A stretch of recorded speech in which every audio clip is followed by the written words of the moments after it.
Good morning, good afternoon, and good evening, wherever you are in the world. Thank you. My name is Maurizio Benazzo. My name is Zaya Benazzo. Welcome, everyone. Thank you for joining us today. I just wanted to mention the song is by Farah Shiraj, and it's called Salem, Peace. Many people are still tuning in. Beautiful.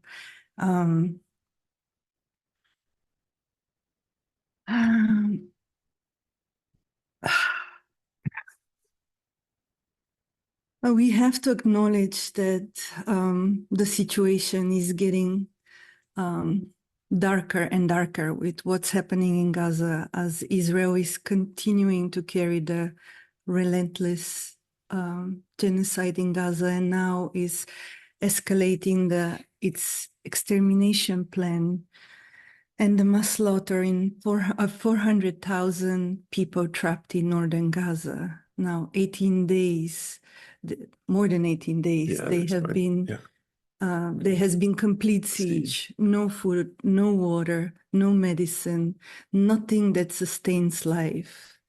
People are continuing to be burned alive. Hospitals are becoming graveyards. At this very moment, there is a hospital full of children that is being asked to evacuate. There is no safe place where people can evacuate. And every day we are watching Palestinians, Gazans, forced into the death marches, forcing them to move from place to place without any place of safety. And the violence is escalating now, not now, it's been already into Lebanon. And it's harder and harder to witness this reality, and I can't imagine what it is to live that reality, to be that reality. We have a very special guest today that we would like to introduce first and then go into the conversation. I'm gonna read the brief bio. Thank you, Rabbi Cat Zavis. Rabbi Cat Zavis is a spiritual social justice activist, attorney, and visionary leader with over 20-year experience in empathic and people-centered leadership and collaboration. Facilitator and trainer in nonviolent communication, prophetic empathy, collaboration, and conflict resolution, helping people to challenge manifestations of othering and build community of belonging. Co-editor of Tikkun magazine and executive director of the Network of Spiritual Progressive, she has trained over 1,000 people in prophetic empathy and revolutionary love. Welcome. It's such a joy to have you with us. Thank you. Thank you so much. And we want to invite our guests. Let's feel our hearts. It's so painful, so uncomfortable. What we are facing collectively and witnessing. So let's have a lot of compassion and feel the discomfort and feel the pain. And when we share, we will have space at the end for questions from the audience. We invite you to feel your heart before you speak and to find that place of compassion. So thank you, everyone, for being here. And thank you, Rabbi Cat. Thank you for having me. Such an honor and pleasure to be with you both. We've had so many lovely connections and conversations. So thank you for having me.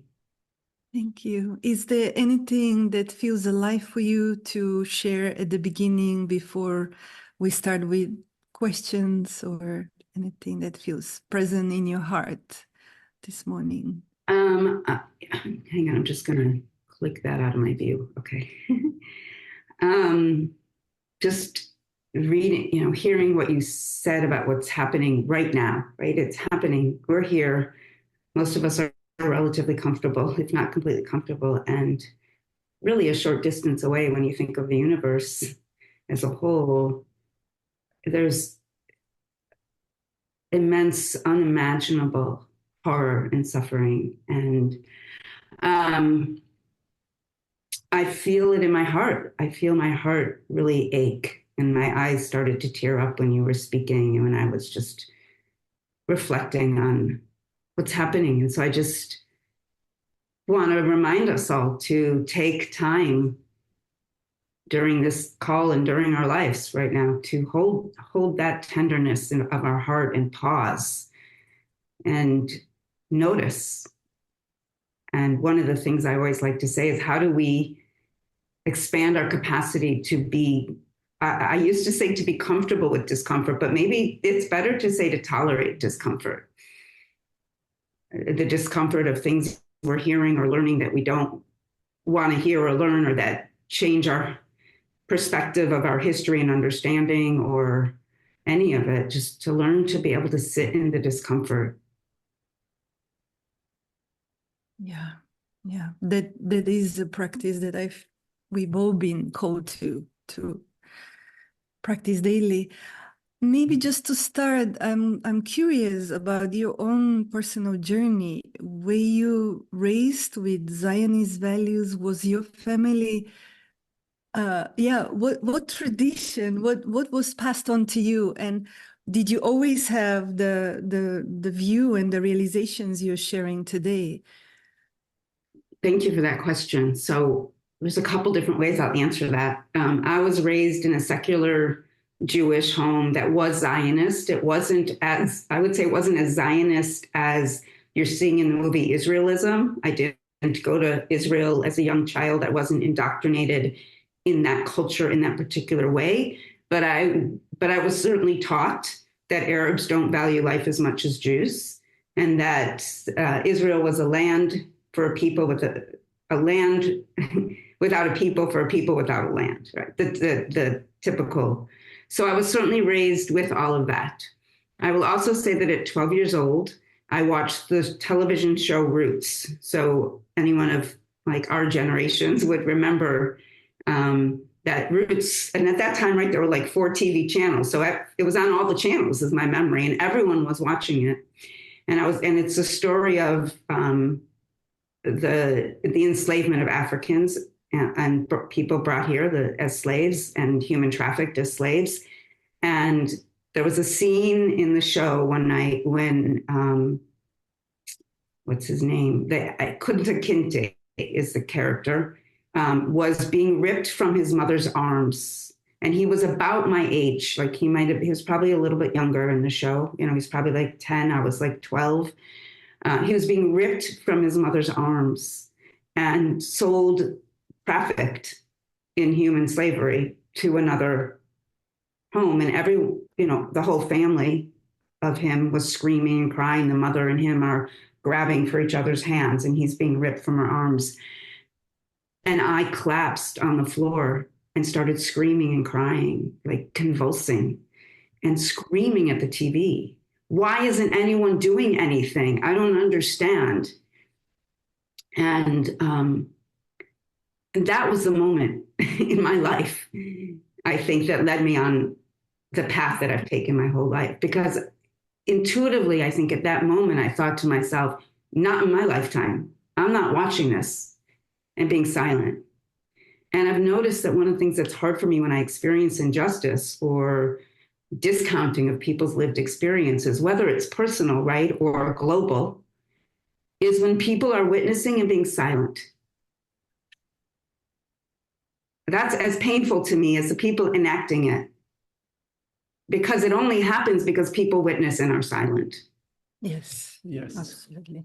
So that is kind of my experience. And then my path to becoming beyond Zionist, anti-Zionist, has been a journey over years. I started learning about the Palestinian reality and experience in law school. So around in my 20s, which was now 40 years ago almost. Don't tell anyone, I can't believe that. And seems like just yesterday. And as I started to read and learn, I realized that the history I'd been told was a lie. Right. And that's not an easy thing to face. it's not easy to realize that the stories you've been told by your family, by your community, were not truth.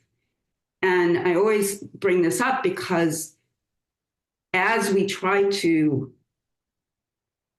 support people to hear different truths, to understand about the Nakba, to understand about the Zionist movement, that it's important to do that with compassion, to recognize that asking people to leap from their present understanding of history and jump into a new understanding of history, right? And we can look at that happening in the United States and around the world, that it's not an easy step, because not only do I have to relearn my history, but I also have to rethink who taught me that history and what is my relationship with those people. And I feel like I was really lucky and blessed that I had a lot of inner resources by that time in my life, that I had confidence that even though my family and I may not agree, that I'd still be embraced and loved, and that I had other communities and people who would embrace me and love me and hold me as I embarked on this learning and this journey.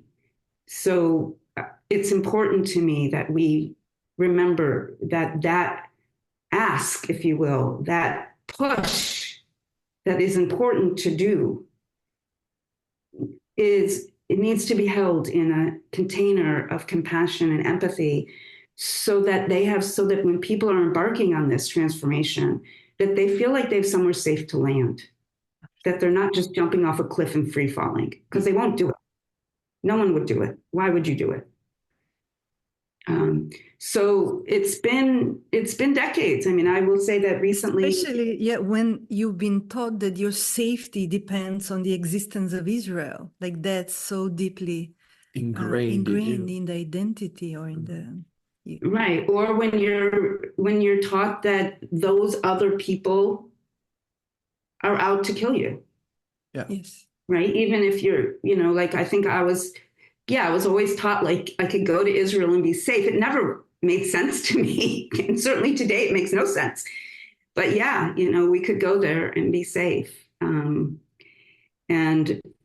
recently I've been reading, well, I finished now, but since October 7th, I read 100 Years War on Palestine by Rashid Khalidi. And I learned even more. I thought, I have an understanding of this. And I read that book and I thought, wow, I learned a lot more. So it's still an ongoing process of learning and growth. I don't experience as much anymore my trauma body, like reacting and having to sit with it and process it and move beyond it. But periodically that happens too. So that's my journey of going from, a secular Zionist. I wasn't an avid Zionist, but just in my way I held the world, my worldview, right, to now the worldview that I'm in. Well, thank you. Yeah, thank you for sharing your journey. And I'm sure many people on this call will resonate and they would understand, because many of them would share similar understanding and journey to speaking truth, seeing truth, witnessing with compassion, all of that, and making a stand. So, Rabbi Cat, how do you see like the Israeli occupation and now genocide? How does that contradict with the core Jewish ethical values and the aspect of the teachings that you embody and you teach and share? So there are many voices in the Torah. We'll highlight two, right? There's the voice of power over and domination, and there's the voice of love and compassion. They both live in the Torah. Like, let's not pretend they don't, because they lived in human beings, and human beings wrote the Torah. And so in my embodiment of Judaism, in my teachings of Judaism, which voice do I want to uplift? It's an easy choice, right? Like, I'm going to uplift the voice of love and care and kindness and generosity, which is infused throughout the Torah and throughout Jewish teachings beyond the Torah itself, in what we consider the the doctrine of Judaism, let's say, the ideology of Judaism. And those teachings include, in the Torah, repeated more than any other teaching, is a teaching to love the neighbor, love your brother, love the stranger. Those terms are not geographical terms. When it says love your neighbor, it doesn't mean literally your neighbor. It's a moral concept. Love the other, love the stranger. The word often used is ger, and it says we were ger, we were strangers in the land of Egypt. And so that teaching is both to love the other and also to remember that you were strangers. Remember what that experience in Egypt was like. And we could say that was real or it's a mythical story. It doesn't matter. It's a foundational story of our people. We repeat it again and again and again. It's a reminder every Shabbat, every Passover, every holiday. We talk about our freedom from Egypt to remind us that we were oppressed. And so the core teachings of Judaism are teachings of love and generosity and care. They're not teachings of hate and othering. The whole entire Torah, the way I read it, is an anti-imperialist, anti-empire document. It's a warning of the dangers of embracing empire, of being empire. You know, we've been a people of the book, a people that study to enhance our sympathy and our empathy and our compassion and our care for the other, not a people of militarization and empire. And some of us have become that. And one of the there's so many incredible teachings in the Torah, right? There's a teaching of Jubilee. Every 50 years, redistribute wealth. Just imagine that, right? And it actually says in the Torah, there shall be no needy in your land. And then a few lines later, it says, but there will be. So when there are needy in your land, make sure you care for them. Make sure they have food and clothing and are housed. And the Torah is about what we do as a community. It's not only what we do as individuals. It's not enough to care about the stranger as an individual. It's about creating a society that loves, as a verb, the stranger and the other. And there's a lot of other teachings, but I'll pause here so you can, jump in. But it's so painful. Also, must be so painful to see your community split because of what's happening.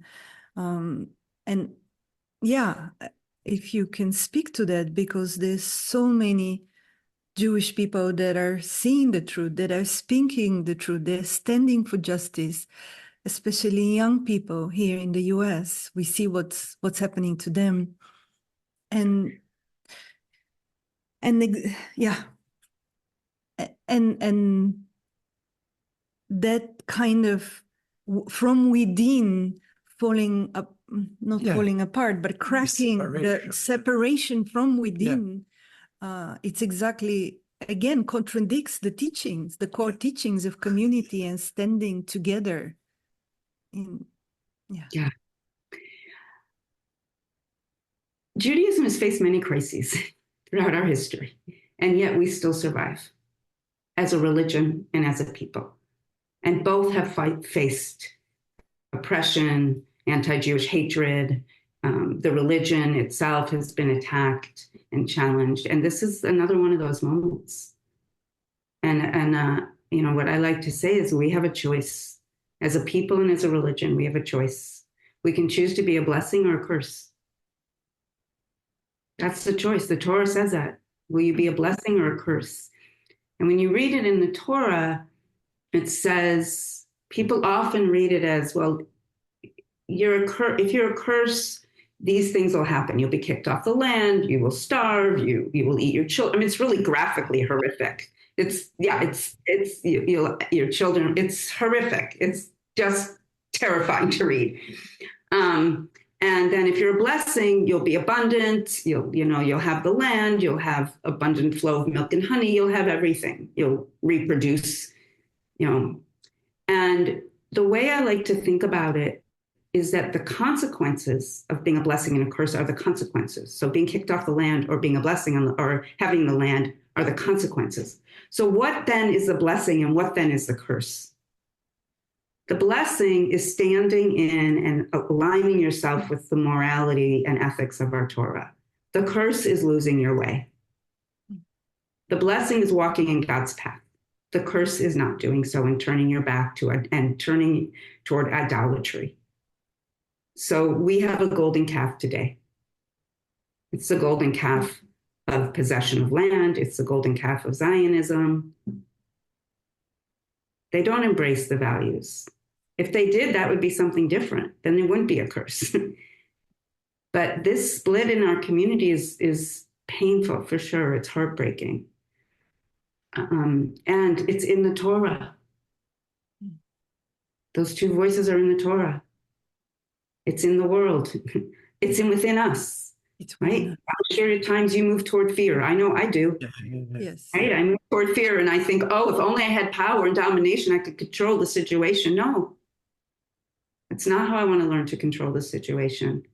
I want to, as we talked about, I want to learn to tolerate my discomfort and my fear and not turn toward the mandates and teachings and worldview that most of us live in this world, which is domination and power over. I want to sit with my discomfort and tolerate it and remember I have a choice and I can choose to turn toward love. And so toward those in the Jewish world and in the Christian Zionist world, let's be clear, it's funded enormously by the Christian Zionist world. Those who support domination and power over here in the United States and around the world, I don't want to close my heart to them either. I want to challenge them. I want to push them. I want to stand in the blessing of following the moral principles and teachings as I understand them. And that mandates me to love the other. Yeah. That brings to me that concept, the Jewish, there is a old Jewish principle of never again, has been always something I always heard and I always cherished. How can we extend this to anyone facing oppression, especially the Palestine? How can it be turned so intense from never again to me? Yeah, so trauma does a lot, right, to our psyche. And then when it's whipped up, then it gets stirred up and becomes the lens through which we see everything. So October 7th became, the story of October 7th is the story of, this is like a Holocaust. This is the most slaughter of Jews since the Holocaust, and they were out to kill all Jews. But that's not actually the truth. The truth is that Palestinians have been oppressed from the Ottoman Empire, through the British Empire, through the Israeli Empire. They're standing up to empire as they did against the Ottoman Empire and against the British Empire and now against the Israeli Empire. That's what that was. It was horrific. It was disgusting. It was inhumane violation of people's human rights. All of that's true, right? Like we shouldn't be killing civilians ever. And it wasn't inherently an anti-Semitic act. Does that mean that there weren't people involved who hate Jews? Sure, I'm sure there were. I mean, it wouldn't surprise me. I mean, I was taught to hate Arabs. I was probably really taught in some ways to hate Germans. I mean, I remember being scared of the German language. I don't have any family history of Holocaust. I don't know one in my family, maybe distant generation. My family's been here for generations and generations. But nonetheless, I have in my bones, like I did for years, a fear of German language, a fear of German people. It's genetically transformed and handed down in our genetics. But that doesn't mean you whip it up and weaponize it to carry out what you wanted to do for decades. I mean, let's be realistic. This is Netanyahu's funded Hamas for years and years. there is, we now have evidence that they knew that this was planned, and they basically let it happen. And they didn't respond for hours and hours and hours. And then they weaponized the trauma and the horror of that experience to justify continued ethnic cleansing, genocide now, so that they could take all of the land from the river to the sea for a greater Israel. And that is in the Likud platform. If you read the Likud platform, it's very fascinating. It is where it says from the river to the sea. And it talks about creating peace with the Arab countries around Israel, but it does not mention creating peace with Palestinians. It's as if they don't exist. It's as if they don't live there. It's as if they never lived there. And that's what's happening. And horrifically, the world is standing by and allowing it to happen. We have all these mechanisms in the United Nations that were created in response to the Holocaust of Jews and others during World War II, and none of them are being used. Because, of course, those mechanisms were set up really ultimately for empire, not for people. And it's can I say, it's horrifying and heartbreaking. Thank you. Yeah, the conflation of October 7 with Holocaust, that is really weaponizing of trauma, using the trauma of Jewish people to justify the genocide in Gaza that is happening. And that goes to the core, that is, and maybe you can mention Jewish Voices for Peace just shared a statement yesterday about, again, a core Jewish value about speaking truth, standing for justice. And thank you for embodying that, because again, sadly, you are one of the few voices that have that courage. So there are, another one of the teachings in Judaism is that the world rests on the foundation of three principles: truth, justice, and peace. And as I've been studying that and thinking about that, and it actually came to me after I interviewed Ashira Darish. So we filmed, excuse me, Where Olive Trees Weep for our community, and then I had the opportunity to interview her. And she spoke some truths that were difficult to hear, but important to hear at the same time. And so I started teaching about these three foundational principles on which the world rests: truth, justice, and peace.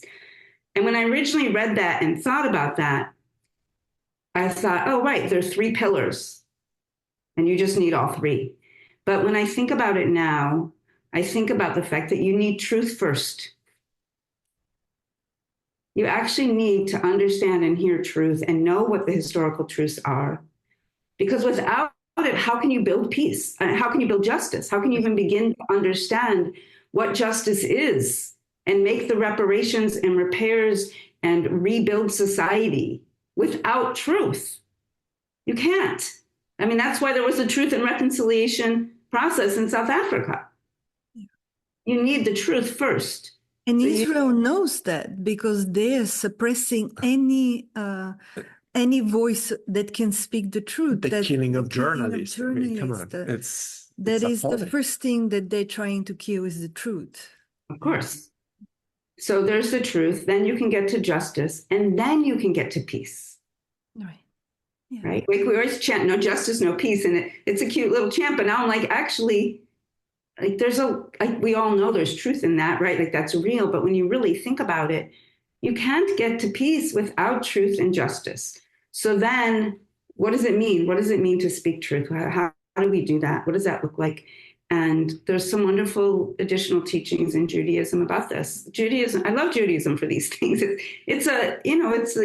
open it up, and it's a moral teaching for how to live our lives. There's, like all spiritual traditions, like all religions, it's not unique in that way. It just happens to be the one I'm steeped in and really appreciate. And so I'm sure you've heard the saying in the Torah, tzedek, tzedek tirdof, justice, justice you shall pursue.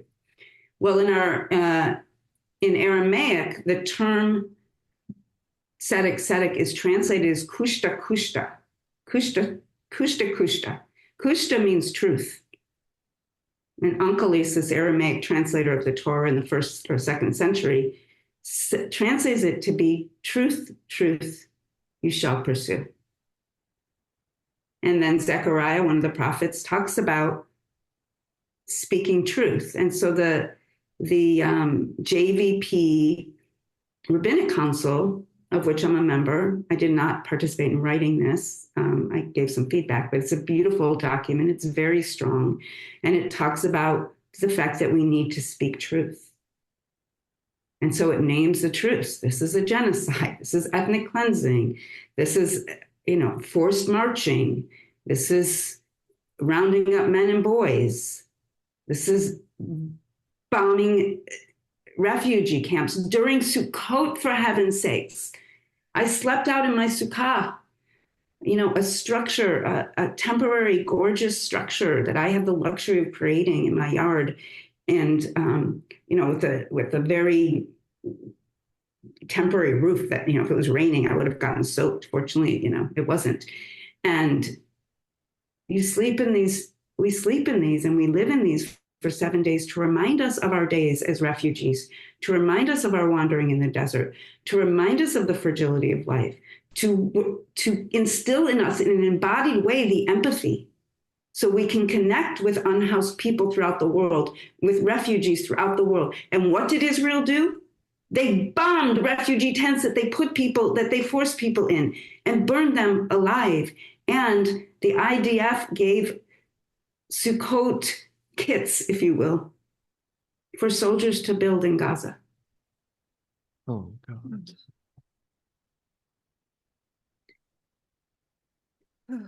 This is like a shanda, a disgrace of our religion. This is not, and I really want to be clear to people listening, this is not Judaism. Bombing refugee camps, torturing people, rounding up people, starving people, denying medical care, bombing hospitals, bombing schools. This is not Judaism. Please do not conflate Israel, which is a nation state that serves its purpose for Western imperial powers, as the middleman, as Jews have unfortunately done throughout history, because that's where we've been placed, and that's where we think our safety comes from, and often has come from. It is not a Jewish state. It is a state with a lot of Jews, and it's enacting empire and imperialism and domination and power over like nation states throughout history. Judaism is an exquisite, powerful religious tradition with rituals and teachings and moral values that override and counter directly what nation states do, whether it's Israel or other nation states. And please, if you speak about Judaism, do not refer to Israel as a Jewish state, and do not talk about it as enacting Judaism. That is not Judaism. Thank you. Thank you. Is there any contemporary Jewish thinkers that actually help reframe and disconnect Judaism from Zionism that you would recommend people to get familiar or follow? Well, there's a lot of, so JVP put together, I don't know if you go to their website, but perhaps they did a study group to both the Bay Area Jewish Voice for Peace and also the National Jewish Voice for Peace, put together education study groups of people who studied anti-Zionist Jews, and they put together zines, these beautiful zines that they put together of anti-Zionist ancestors, some of which lived until recent years. And I don't have at my fingertips the link to those at this moment. One of them we may have put on the Beit Tikkun website, because the local one, we had been given permission to do that. So people could go to beittikkun.org, BEYTTIKKUN.org, and you might be able to find it there. I haven't had a chance to make sure it got posted yet.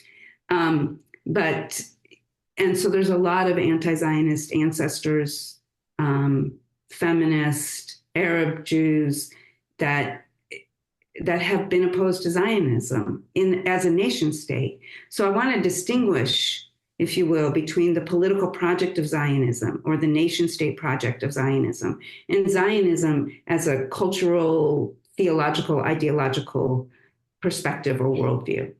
So the political project of Zionism is a nation state. Zionism as a theology or as an ideology is a concept or idea of self-determination, security and safety, living in peace. I think all of us could embrace that, right? As we stand in solidarity with Palestinians, we're certainly wanting Palestinian self-determination. We're certainly wanting Palestinian safety and security. So for me, Zionism as a theology or ideology is a message of the embracing of all peoples to find a path to security and safety, to find a path to love and justice and peace for all peoples. And that each peoples gets to at least have a say in what that looks like. That doesn't mean they get to have a say on the backs of other people having a say, right? On the backs of other people having their justice, but they get to have a say. So there's a lot of thinkers that are writing, Jewish rabbi, certainly Jewish Voice for Peace, Rabbinic Council is writing things. Rabbi Lynn Gottlieb has been on the forefront of this. I know you've had her speak. Rabbi Brant Rosen, a dear friend of mine, Rabbi Esther Azar is coming out with a book in the next year or so. Mark Ellis, I use his book a lot, Toward a Jewish Theology of Liberation. It's a wonderful book. I've been doing teachings and sermons and stuff on this. So there's my sweet dog. So there's a lot of opportunities for people. And then these ancestors who I could go grab all my cards and pull all their names, but I'll try to find those links for you and we can send them out to folks later. Yeah. But there's a lot of, it feels, we're certainly not the main voice, and we're certainly not the most funded voice. And we're certainly not the voice most often quoted. And there's a lot of us. We're not alone. It's lonely at times, but we're not alone. And of course, as you said, there's students rising up all over and people rising up all over the world who are standing for a Judaism of love, and they're building Sukkot on campuses as campuses tear them down. It's happened here in the Bay Area, and I know in other campuses around the country, they built their encampments and they tore them down. And we just have to keep speaking our truths and standing for a Judaism and a world of love and justice. And it's hard to imagine it's going to happen, right? It's hard to see it. And I want to remind all of us, genocides have happened throughout history. And they ended. Jews, and other people were in the concentration camps, and then they were freed. The Palestinians will survive. They will survive this, and something dramatically different will transform. We have no idea what that will be. And my belief in a God isn't, I always like to say in the story of Exodus, like the divine didn't wave the divine magic wand and suddenly the Hebrews were free, right? The divine appeared to Moses in a burning bush. The divine called on Moses and Aaron and Miriam and all the people who had to then enact their liberation by slaughtering the Egyptian sacred animal and putting its blood on their doorpost and then walking through their womb, if you will, into an unknown vast wilderness, crossing a sea. They had to enact their liberation. It doesn't happen because the divine waves the magic wand, although that would be nice right about now. I would love that to happen.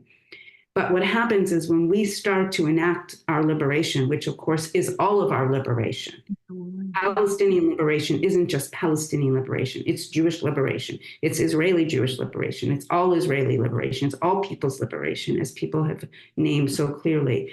When we enact it and we talk about the divine hears it, miracles happen. Things the Berlin Wall comes down, things transform in ways that scientists, historians could never imagine and struggle to explain. And then they say, oh, it was inevitable. Oh, it had to happen that way. It happened because people enacted their divine, innate yearning for liberation. And once they started to do that, the energy of transformation flows in a way that creates a new possibility and ends up creating a new world. It will happen. I don't know when. I hope it's really, really soon. It's horrific, the level of tragedy and suffering. We all, what's different with this genocide is that we're watching it daily on our screens, and we are all those who are we're witnessing it, we're responsible. We have a responsibility to speak truth, to make a stand for justice. And it looks dark right now, but we need a critical mass. The more of us do that, the sooner we get to a place of Palestinian liberation and reclaiming our humanity, because we are losing, we've lost our humanity by watching. We cannot normalize what we're seeing. The scary part that that's been normalized now. There Absolutely. yeah. Absolutely. Like, we have to keep naming it. We have to keep looking, even though it's horrible to look. Take breaks, for God's sakes. Don't do it all the time. Tend to your heart so you can continue to return. And yeah, we have to name it. We have to speak truth. That's how we're going to get to justice. We have to speak truth. And people are doing it. And people are doing it.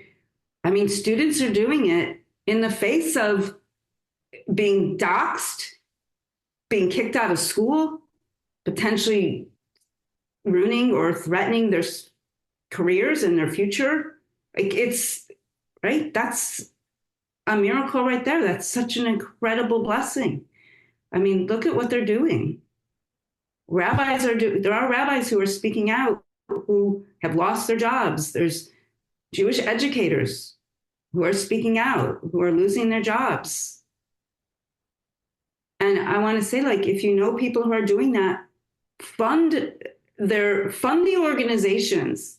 Give your money to the organizations that are doing what you want them to do, that are speaking the truth, that are challenging the injustice.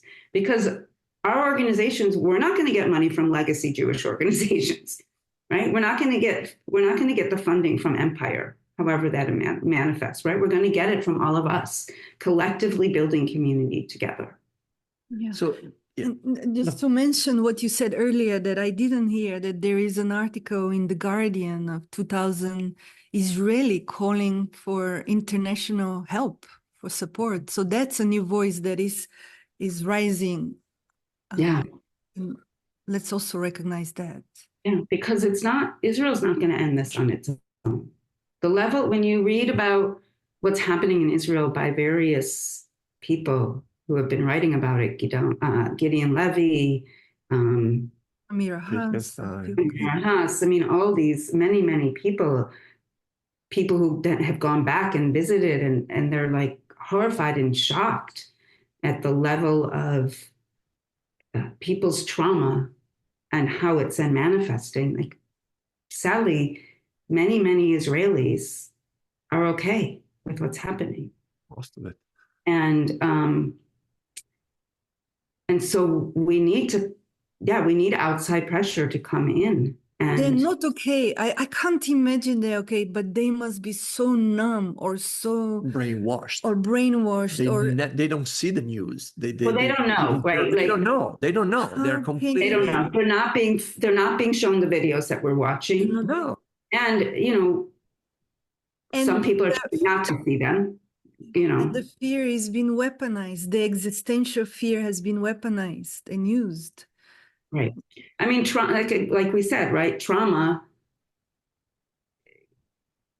and fear short circuits us, let's say, right? It makes it hard for us to open our hearts. If we think about for a moment a time when we've, in a really personal level, let's say, when we've been in interaction with someone and we feel afraid, like if we think about that experience as an individual, like I can experience and remind myself, oh, right, I literally feel like a protective shield going up. Like it literally goes up and protects my heart. And it gets to my throat and it starts to get to my head. Unfortunately, my head can say, you're safe. This is not real. This is existential fear. Okay, they might be saying something or doing something that's painful or hurtful, but you're fine. And I can breathe and like relax that shield and then be present. But when there's bombs dropping still, when you're being told that you're going to be slaughtered, that Jews are going to be wiped off the face of the earth, when people have been killed, are still hostages, when a whole portion of the segment of the population can't return to their homes in the north of Israel, like there's real fear. Think about what we did after 9/11. We did horrific things. Israel's a much smaller country. On top of it, it has thousands of years of history of Jewish trauma that's real, of Jewish oppression that's real. And it's being mobilized and weaponized. And the other thing to think about is one of the Jewish shames that Jews live with is that the story is that we walk like sheep to our slaughter in World War II. And rather than hold that with compassion, it's a shame story. We will never walk like sheep to slaughter again. Oof. We will embrace militarism and power because no one in the world cares about us, which was true, right? I mean, why did we end up in Palestine? Because the gates to every other country were closed. Jews were sent back to their slaughter. So we can't rely on any other country. And we will not walk like sheep to our slaughter ever again. And you can hear this in Netanyahu's, whether he says that explicitly or not, you can hear it in what he says. We will make these decisions ourselves. We will make us safe. We are strong. We are powerful. And that's part of the Jewish trauma. So when one of the things that I taught on Rosh Hashanah is, so we have that story.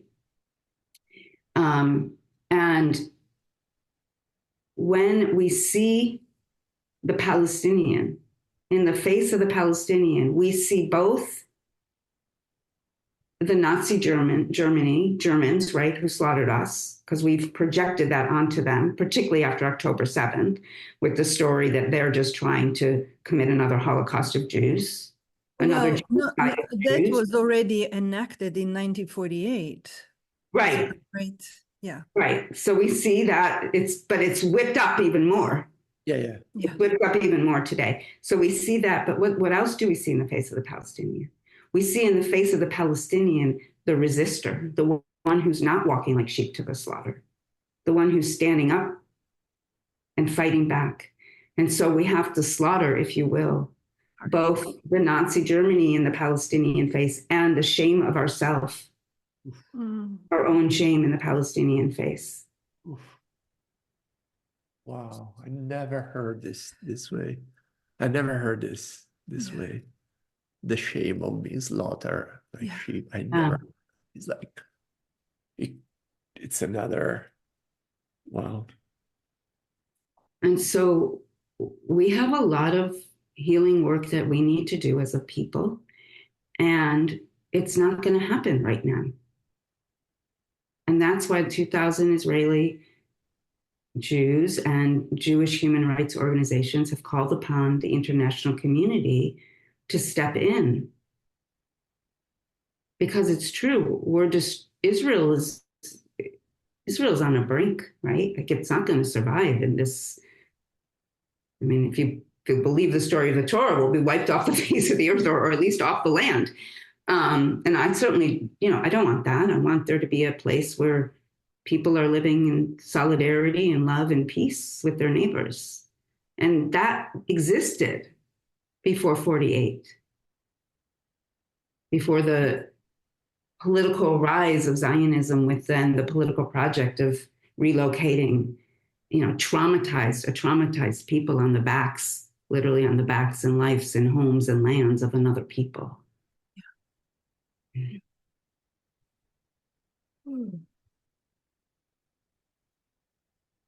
It is really, and again, thank you for bringing that. All of this lives also in all of us. That kind of collective unconsciousness and the layers of trauma that our ancestors have experienced, being oppressor and being oppressed, are in all of us. And I feel like this time is calling all of us to grapple with those wounds. And for us, speaking where we are, it's easier to talk about healing. But when I think of what's happening right now in Palestine, I don't even know. It's not how to imagine even reconciliation or healing. It's not the time, perhaps. Now is the time to stop the bombs, to stop the weapons, to stop the slaughter. Right. That has to happen right now, like today. And then we have to start feeding people and pulling people out from under the rug. We have to really look at what we've done. We, all of us, as you said, Abraham Joshua Hessel says it beautifully. Some are guilty, all are responsible. Yes. Yeah. Beautiful. Yeah. And what are some practical ways that Jewish individual can support Palestinian human rights while still maintaining a connection to their Jewish spirituality? Well, there are congregations and there are Jewish communities that are doing that are enacting a Judaism that's in solidarity with Palestinians. Obviously, Beit Tikkun, which we do services both online and in person. People of all faiths and traditions are welcome to join us at any time. You can learn more about us at our website at beytikkun.org, BEYTTIKKUN.org. And there's other congregations and Jewish Voice for Peace that also does that. And If Not Now, which is an organization of younger, all people are part of it though, but it was founded by younger folks. There's lots of ways to enact our Judaism in alignment with Palestinian solidarity. They are not mutually exclusive. They are, in fact, deeply integral to one another. Jewish humanity, Jewish religion, really, Judaism and the Jewish people depend upon and are interdependent with the freedom and liberation of Palestinians. Because it is true that none of us are free until all of us are free. And our liberation is, of course, intricately interconnected and bound up with one another. And all of us in our world are both oppressor and oppressed. When you live in a society in a world that is based on power over dynamics and hierarchical dynamics, no matter where you are in that structure, there's some place in which you have power over someone else, perhaps not a baby, perhaps not a really young child. But all of us have places where we enact power over one another. And part of our journey. Nature and more than human world. Right. In Bereshit, which is the Parsha, the beginning of the Torah, Genesis, that we read this Saturday, it says that the divine says, let there be light, and there's light. And then the divine says, let the waters separate, and then the waters separate, and let there be dry land, let the waters come together so there's dry land, and then there's dry land, and let the earth bring forth seeds, and let the earth bring forth animals. So even the liberation of nature itself is planted in the seeds of speech and action. But it's not God, it's the earth bringing it forth. It's the seeds bringing it forth. So, and then it's human beings, because God's breath is planted into human beings. And God, divine breath is breathed into the human being. And then we are given speech, it is said, and intelligence and discernment. And so all of us are seeds All of us are seeds of the present and seeds for the future. And how we choose, what seeds we choose to plant, what seeds we choose to grow. And how do we start to rebuild systems and structures of society that are not fundamental to the nature of the universe itself, but created by human beings? How do we create new systems and structures that are not hierarchical, that are power with, that are liberatory and liberating for all nature, all life forms, and all human beings? And people are starting to do that in pockets, right? And then we need to like make connections between those pockets so that it then those seeds are planted and it's spread out, so it becomes birth throughout the whole universe. Absolutely. That is our collective spiritual work. This is the work of this time. Right. And we can't separate our inner, that's really important that we, for me anyway, that we cannot separate our inner healing work and our inner transformative work from the collective. Like, as long as we live in a hierarchical society, none of us will be fully healed. And so we have to do them simultaneously. Like, we can't just go into our meditation retreats and come back into the world. You can go to your meditation retreat, but then come back into the world and build this new systems and structures that you want. And that then represent our spirituality. Yes. Right. And then in those communities, when there's power dynamics or lack of empathy, or when those come up, then do that work in community. Yeah.